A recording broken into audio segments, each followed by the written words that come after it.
안녕하십니까. 미디어와 유튜브 리터러시 6주차 2교시 수업 진행하겠습니다. 네. 그래서 우리가 앞부분에서, 어, 1교시에서 우리 미디어 리터러시라는 것이 결국 이해와 표현의 영역으로 나눠져 있고, 우리가 표현의 영역까지 또 나아가야 하고, 어, 근데 이 표현의 영역에서 우리는 어떤 이제 글쓰기와 관련된 작업을 반드시 해야 될 수밖에 없고, 또 이 글쓰기가 결국 우리가 미래 사회에서 인공지능과의 경쟁에서 살아남기 위해서는 사고력을 길러야 되는데 사고력을 기를 수 있는 어떤 유일한 수단이 글쓰기라는 거. 그 글쓰기의 더 필요성에 대해서 우리가 1교시에서 알아봤다면 실제 글쓰기를 하려고 하면은 많은 사람들이 힘들어 하거든요. 그래서 이 6주차 2교시에는 글쓰기의 기본 중에 기본, 단문 쓰기에 대해서 알아보도록 하겠습니다. 실제로 여러분들이 이 단문 쓰기만 잘하면 글쓰기의 어려움 중에 상당 부분, 반절 이상의 어려움들을 다 해결할 수 있어요. 네. 그러면 보겠습니다. 또 단문으로 써라. 일사일문주의, 일개념 일문주의. 한 문장에 하나의 사건이나 하나의 개념만 담자. 이게 이제 단문 쓰기인데요. 네. 그래서, 음, 한 문장에 하나의 사건이나 하나의 개념만 담자. 이거죠. 자, 그래서 단문으로 써라. 네, 짧게 쓰는 습관을 들여라. 길게 쓰지 않도록 주의해라. 네, 문장의 호응 관계. 여기서 이제 단문으로 써라. 이거 지금 우리가 공부하고 있는 거죠. 네. 그래서 어떤 단적인 예를 들자면 이런 겁니다. 봄이 오니 꽃이 피고 새들이 쥐저긴다. 이것을 봄이 왔다, 꽃이 핀다, 새들도 쥐저긴다. 이렇게 쓰라는 거예요.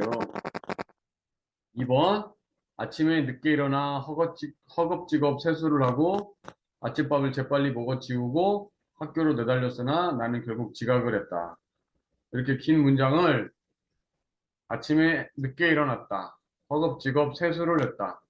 아침밥을 재빨리 먹어 치웠다. 학교로 내달렸다. 그러나 나는 결국 지각을 했다. 이런 식으로 나눠 쓰라는 겁니다. 얼굴이 아주 예쁜 세인이가 어제 우리 집에 놀러 왔다. 세인이는 얼굴이 아주 이것을 세인이는 얼굴이 아주 예쁘다. 그녀가 어제 우리 집에 놀러 왔다. 이렇게 비가 오니 마음이 심란하다. 비가 온다. 마음이 심란하다. 이렇게 나눠 쓰라는 거예요. 근데 여러분들이 아마 여기에서 의문점을 좀 가질 수도 있어요. 뭐 2번이나 3번은 선생님 이해가 좀 되지만 1번 봄이 오니 꽃이 피고 새들이 지저긴다. 이것을 봄이 왔다 꽃이 핀다 새들도 지저긴다. 이렇게 나눠 쓰라는 거요. 그럼 좋은 문장 같진 않은데요. 맞아요. 그런 지적이. 네. 그래서 사실은 봄이 오니 꽃이 피고 새들이 지저긴다가 봄이 왔다 꽃이 핀다 새들도 지저귀문다 보다는 훨씬 더 사실은 매끄럽고 좋은 문장이죠. 네. 그래서 그런데 여기서 강조하고자 하는 것은 이렇게 항상 나눠 쓴다라는 생각을 하라는 거예요. 네. 그래서 실제로 이제 단문쓰기가 글쓰기에 모든 걸 막 100% 해결해 주는 건 아니에요. 어, 그러나 80 내지 90%는 단문쓰기가 하면 더 좋다. 나머지 10 내지 20%는 단문이 아니더라도 주어와 서술어 앞뒤 맥락이 잘 맞고 주어 서술어 호응 관계가 아주 적절한 그런 좀 공문을 쓰는 것이 좋다. 그러나 기본적으로는 단문을 쓰는 연습을 많이 해야 된다는 거예요. 단문을 쓰는 연습을 많이 해서 그 단문 쓰기가 잘 되면 그때는 복문을 써도 상관이 없는 거죠. 네. 여러분들이 실제 단문 쓰기를 하지 못하기 때문에 여긴 어떤 좀 단적인 하나의 예의가 되는 거죠. 네. 그래서 단문 쓰기를 철저하게 한번 해봐라 이런 뜻입니다. 네. 그래서 여기서는 일단 그 두 전문 작가의 글쓰기와에 관한 책인데 그 글쓰기에 관한 책에서 단문쓰기와 관련된 것을 제가 좀 가지고 와봤습니다. 첫 번째는 유시민의 글쓰기 특강이라는 책인데요. 여기서 보면 이 글에 대해서 유시민 작가가 네, 처음에 한번 쓰고 고치고 또 고칩니다. 네, 그래서 어떻게 고쳐가느냐 봅시다. 맨 처음에는 이렇게 썼습니다. 1894년 9월 어느 날 프랑스의 참모본부 정보국은 프랑스 주재 독일 대사관에 우편함에서 훔쳐낸 한 장의 편지를 입수했다.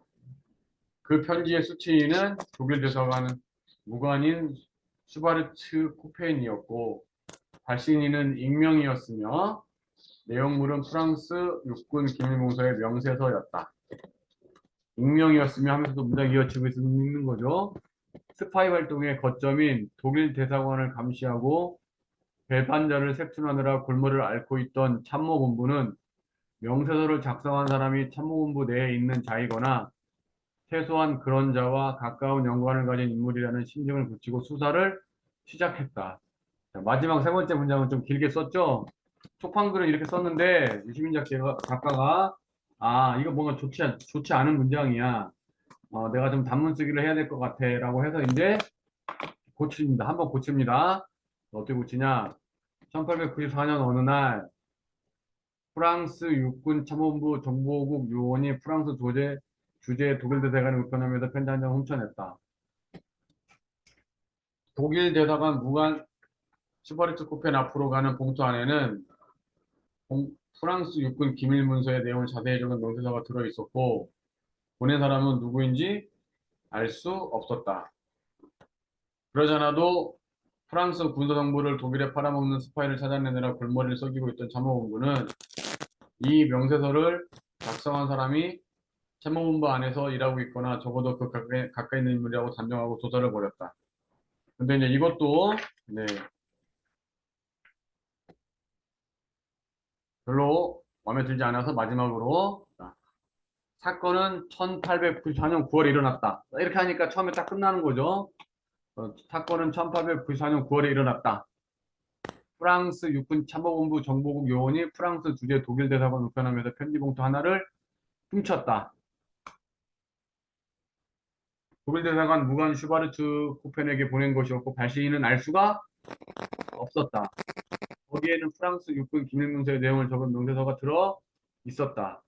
군사 정보를 적국에 팔아먹은 스파이를 찾아내느라 골머리를 썩이던 참모본부는 이 명세서를 작성한 사람이 참모본부 요원이거나 요원과 가까운 인물일 것이라 추정하고 조사를 벌였다. 이게 고쳤습니다. 여러분들 앞에 두 개의 글보다 어때요? 이 마지막 글이 훨씬 더 이해하기 쉽다는 걸 알 수 있을 것입니다. 사건은 1894년 9월에 일어났다. 딱 끝나고요. 프랑스 육군 참모본부 정보국 요원이 프랑스 주재 독일 대사관 우편함에서 편지 봉투 하나를 훔쳤다. 딱 끝나고. 독일 대사관 무관 슈바르츠 코펜에게 보낸 것이었고 발신인은 알 수 없었다. 딱 끝나고. 거기에는 프랑스 육군 기밀문서의 내용을 적은 명세서가 들어있었다. 이렇게 딱 끝나고 이렇게 단문 쓰기를 실현하면 실제로 읽는 사람이 훨씬 더 이해하기 쉽다는 뜻입니다. 그 다음에 또 이제 작가의 이름이 은유예요. 이 사람이 쓴 책은 글쓰기 최전선인데 거기에도 이 단문 쓰기와 관련된 부분이 나옵니다. 한번 살펴보겠습니다. 글쓰기 수업을 마칠 즈음이면 뭔가 빚쟁이의 심정이 된다. 학생들에게 도움이 되었을지 아니라면 무엇이 부족했는지 궁금하다. 도움이 되었다면 좋은데 도움이 되지 않았다면 무엇이 부족했는지 궁금하다. 하루는 뒷풀이 자리에서 넌지시 물어보았더니 한 학인이 얼른 대답했다.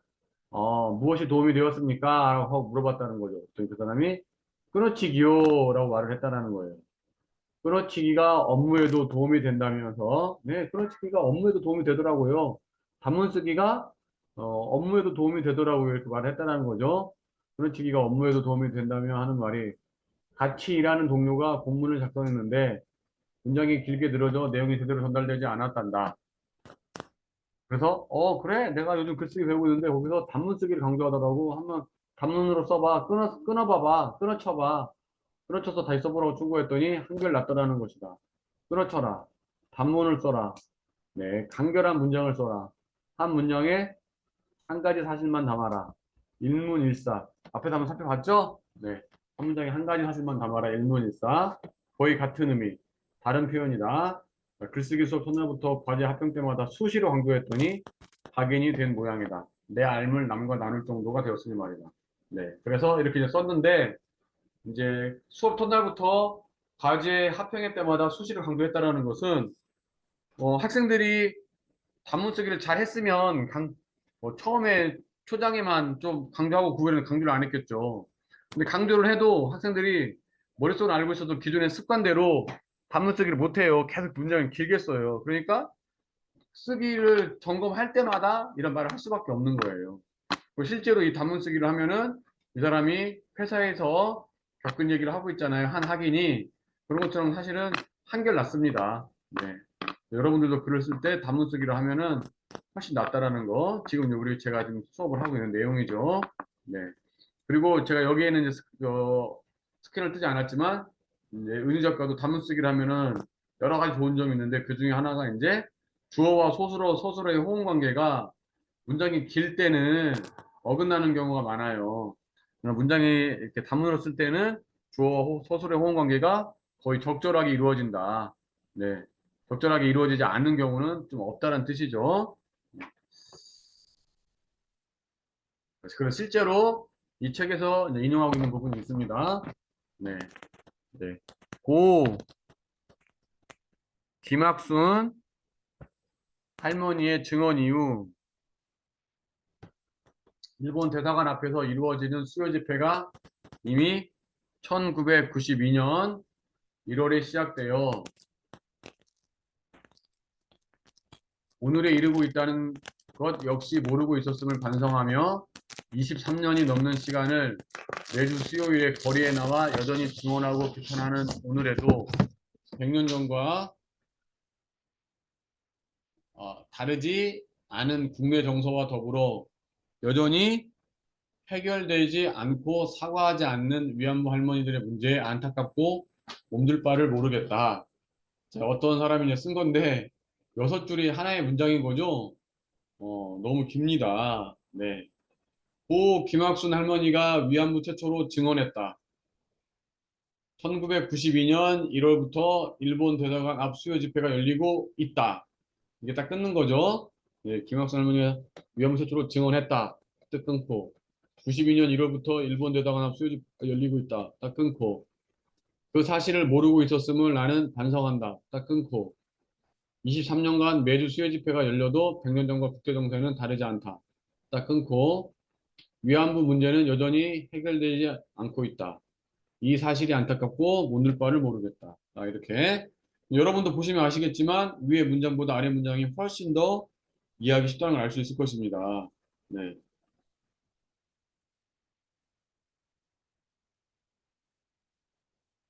네. 이렇게 단문쓰기 하는 것이 좋다. 네, 이겁니다. 이제 여기서부터는 어, 제가 실제로 가르치면서 어, 단문 쓰기를 제가 강조했던 부분을 제가 실제 가지고 온 겁니다. 이것은 저에게 배웠던 유학생인데 그 유학생이 어, 박사과정 유아교육학과 박사과정에 진학하려고 하는데 저에게 좀 봐달라고 글을 가져왔었어요. 그래서 제가 가지고 있는 그 부분인데 저는 피아노와 아코디언, 댄스, 회화 등 예술적인 재능이 있는데 이것은 유아교육의 중요한 요인이라고 생각합니다. 이렇게 썼어요. 그래서 제가 여기 재능이 있는데라고 하지 말고 어, 그냥 재능이 있습니다 하고 딱 끝내라. 이렇게 제가 강조를 했습니다. 충분 조언을 했는데 이렇게 뭐 있는 대로 이을 필요가 없습니다. 네.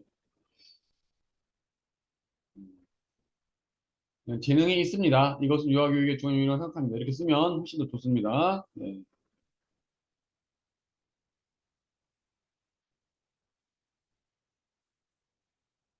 자, 그리고 이제 또 뭐, 제가 이제 어디 쓸 때 이렇게 좀 고민했던 부분인데, 일본은 우리와 매우 가까운 나라인데 특히 일본은 우리 사회의 변화에 늘 주목하고 있다.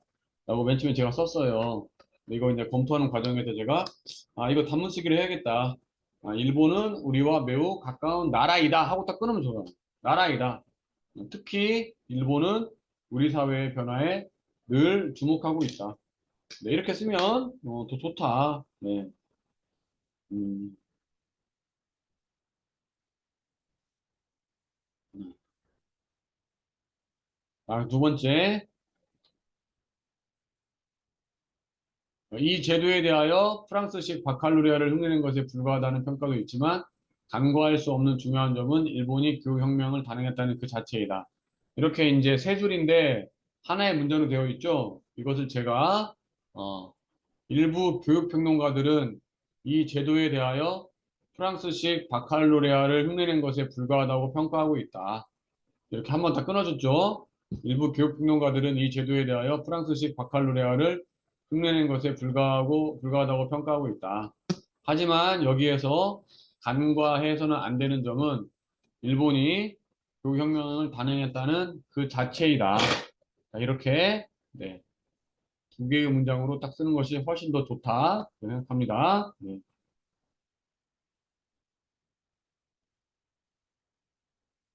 다음 보겠습니다. 자, 이건 실제 어떤 제가 가르쳤던 유아교육학과 학생들이 쓴 독후감의 일부예요. 네.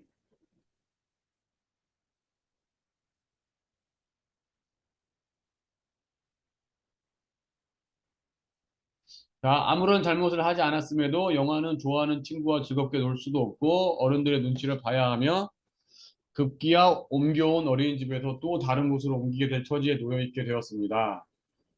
어째서 이 어린아이는 이러한 상황에 처하게 되었을까요?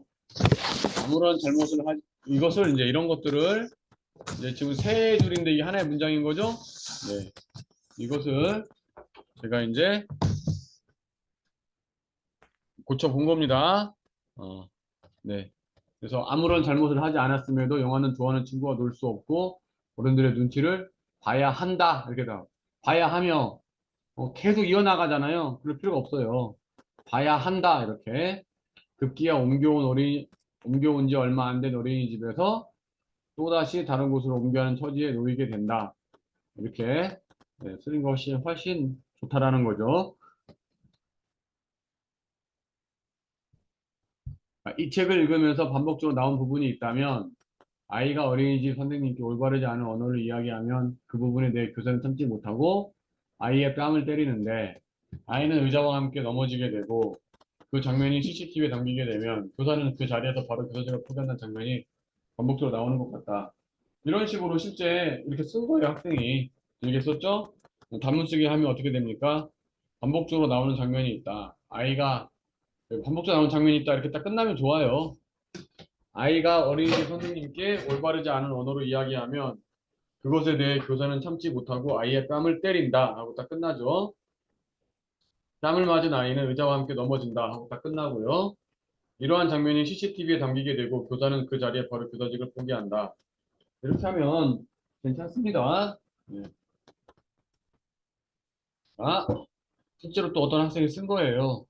담임교사가 아이를 때린 것은 무조건적으로 잘못하긴 했지만 나중에는 아이에게 진심으로 사과를 하는 것 같았는데 아이의 엄마는 자신이 아이를 학대해 놓고 그런 돈을 받기 위해서 어린이집에 찾아가서 어린이집에서 교사가 아이를 학대하는 것 같다느니 자신이 꼬집고는 체육교사에게 책임을 미루려고 사진을 찍고 어린이집 찾아가서 CCTV를 돌려보면서 아무 일도 일어난 것이 없는데도 한쪽 손이 보이지 않으니 의심스럽다며 독일 때 진짜 화가 났었는데 아이가 사실을 이야기해 줬을 때 속이 다 시원했다. 이렇게 네, 7줄을 썼는데 하나의 문장을 썼죠. 이거 자꾸 끊어쳐라. 단문으로 나눠 써라. 담임교사가 아이를 때린 것은 무조건적으로 잘못했다 하고 딱 끝나면 되죠. 담임교사는 나중에 아이에게 진심을 사과하는 것 같았다. 아이의 엄마는 자신이 아이를 학대하고 그것을 이용할 돈을 받기 위해 어린이집에 찾아간다. 이렇게 끊었으면은 훨씬 더 좋다는 뜻입니다. 전에 어린이집에서도 지금 다니는 어린이집 담임 선생님조차 영화를 꺼려했지만 원장 선생님은 영화의 머리를 찬빗으로 비켜주시고 감겨주며 영화를 챙기고 영화는 그런 원장 선생님의 보살핌에 엄마에게서도 느껴보지 못한 따뜻함을 느끼게 되는데 삶이 힘든 영화의 엄마는 이를 역이용하여 어린이집에 아동학대를 운운하며 돈을 여러 차례 요구합니다. 이렇게 여기도 6줄인데 한 문장으로 쓴 거잖아요. 이것을 지금 다니는 어린이집 담임 선생님조차 영화를 꺼려 했다 하고 딱 끝나는 거죠. 원장 선생님은 영화의 머리를 찬빗으로 비켜주고 감겨주며 영화를 챙겼다.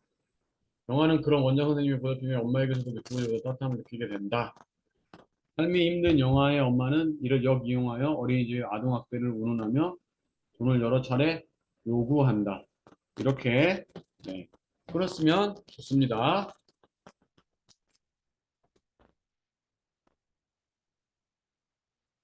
7살 영화, 책 속에 나오는 영화는 페레이꽃 이름을 아는 꽃을 좋아하며 선생님의 표정을 보며 마음을 읽는 눈치가 빠르고 얼굴 한번 본 적 없는 아빠를 그리워하며 약속을 지키지 않고 거짓말을 시키는 엄마를 둔 엄마의 행동이 잘못된 것을 알고 사실대로 올바르게 말한 아이. 자, 이것을 제가 단문씩 해봐서 한번 고쳐봤습니다. 영화는 페레이꽃 이름을 아는 꽃을 좋아하는 아이이다. 자, 끝났죠? 선생님의 표정을 보며 마음을 읽는 눈치가 빠르다. 이렇게 또 끝나고 얼굴 한번 본 적 없는 아빠를 그리워한다. 딱 끝나고 약속을 지키지 않고 거짓말을 하는 엄마를 두었다. 하지만 엄마의 행동이 잘못된 것을 알고 사실대로 올바르게 말을 한다. 이런 식으로 단문 쓰기를 실행하면 훨씬 더 좋은 글이 된다는 뜻입니다. 자, 이것은 제가 여러분들에게 내드린 숙제 중에 하나죠. 네. 서유미의 저건 사람이 아니다.를 실제 우리 지난 학기에 한 학생이 쓴 거예요. 자, 읽어볼게요. 주인공은 회사에서 잘리지 않기 위해서 회사 일에 전념하기 위해 당분간 도우미를 쓰기로 하는데 그 도우미가 로봇 도우미, 주인공과 똑같이 생긴 트윈 사이보그의 도우미를 고용하는데 처음에는 집안일과 아이를 같이 하다가 주인공이 중요한 미팅이 있는 날 몸살이 걸리면서 로봇이 주인공 대신 첫 출근을 하게 됐는데 주인공이 해야 하는 일보다 훨씬 잘해내면서 중요한 디자인 작업이 있는 며칠 동안은 아예 주인공이 집에서 살림을 하고 로봇이 직장에 나가 일을 하게 되는데 주인공은 다시 집안으로 돌아오고 집안일은 끝이 보이지 않고 아이는 주인공이 해준 음식이 맛없다며 먹지도 않았다. 이렇게 몇 가지가 사실은 하나의 문장이에요. 너 하나의 문장이 너무 기니까 주어가 뭔지 손으로 뭔지도 헷갈리죠. 이런 것을 주인공은 회사에서 잘리지 않고 회사 일에 전념하기 위해 당분간 도우미를 쓰기로 하였다. 딱 끝나는 거죠. 그 도우미는 로봇 도우미면서 주인공과 똑같이 생겼다. 이게 딱 끝나고요. 주인공과 아이를 같이 돌보다가 주인공이 중요한 미팅 있는 날 몸살이 걸리면서 처음으로 로봇이 주인공 대신 출근을 하게 되었다. 이렇게 딱 끝나죠.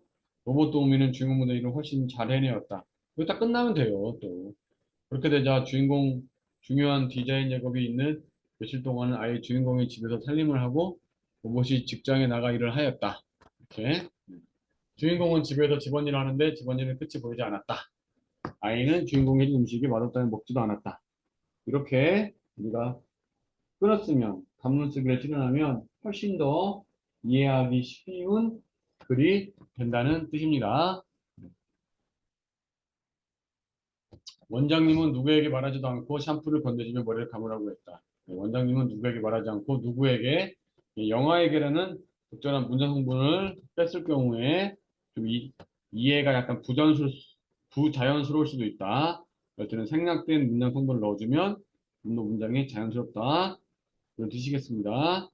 네, 원장님은 누구에게도 말하지 않았고 영아에게 샴푸를 건네주며 머리를 감으라고 한다. 이렇게 영아에게 그리고 이제 이렇게 그러면 단문 쓰기 못했냐? 우리 학생들이 그건 아니에요. 그래서 제가 이제 단문 쓰기를 강조하고 독후감 내라고 했는데 일부 학생들은 또 단문 쓰기 잘한 학생들도 있습니다. 단문 쓰기 잘한 학생들의 글을 한번 읽어볼게요. 먼저 컨테이너라는 작품을 읽었답니다. 하고 딱 끝났죠. 짧게 다문화 가정에서 태어난 아기가 주인공으로 나옵니다. 딱 끝났죠. 물론 주인공 시점이지요. 딱 끝났고 어린이집 선생님, 베트남인 엄마와 한국인 아빠, 할머니와 외할아버지가 나옵니다. 이렇게. 네.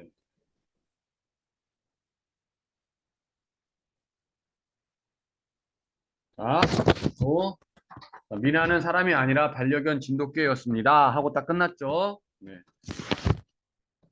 그런데도 저는 글을 중반까지 읽어서야 미나가 강아지라는 걸 알아챘습니다. 하고 딱 끝났죠. 제가 눈치가 없었던 탓일까요? 이렇게 딱 끝났고. 네.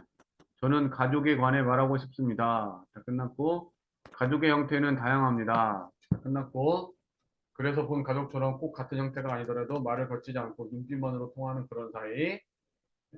그리고 문득 원장을 보면 자신의 저의 어머니를 떠올렸습니다. 다 끝났죠. 어릴 적 독감으로 아픈 저를 두고 수군해하는 어머니 마음도 모른 채 그저 서운함만 표현하기 바쁘던 그때 제가 떠올라 죄송한 마음이 들었습니다. 이렇게 단문 쓰기를 잘 실현했죠. 소도시에 있는 어린이집 원장 해나는 걱정이 있다. 이렇게 네, 딱 했습니다. 단문 쓰기를 바로 아이들이 저거 어린이집 운영이 힘들어졌기 때문이다. 끝났죠? 결국 그녀는 국가의 지원을 받기 위해 공공의 어린이집을 신청하기로 하지만 정원 미달로 인해 그것도 쉽지가 않다. 자, 이렇게 단문수를 잘했습니다. 마침 그런 상황에서 두 아이를 입학시키기 위해 부모는 도식이 찾아온다.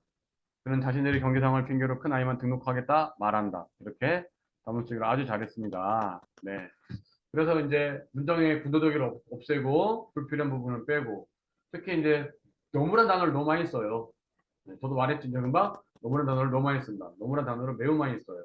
너무란 단어를 좀 빼면 좋겠다. 네. 그래서 단적으로 우리가 나무로 창을 내겠소라는 김상용의 시가 있습니다. 그래서 한번 볼게요. 나무로 창을 내겠소. 밭이 한참 가리. 괭이로 파고 호미론 풀을 매지요.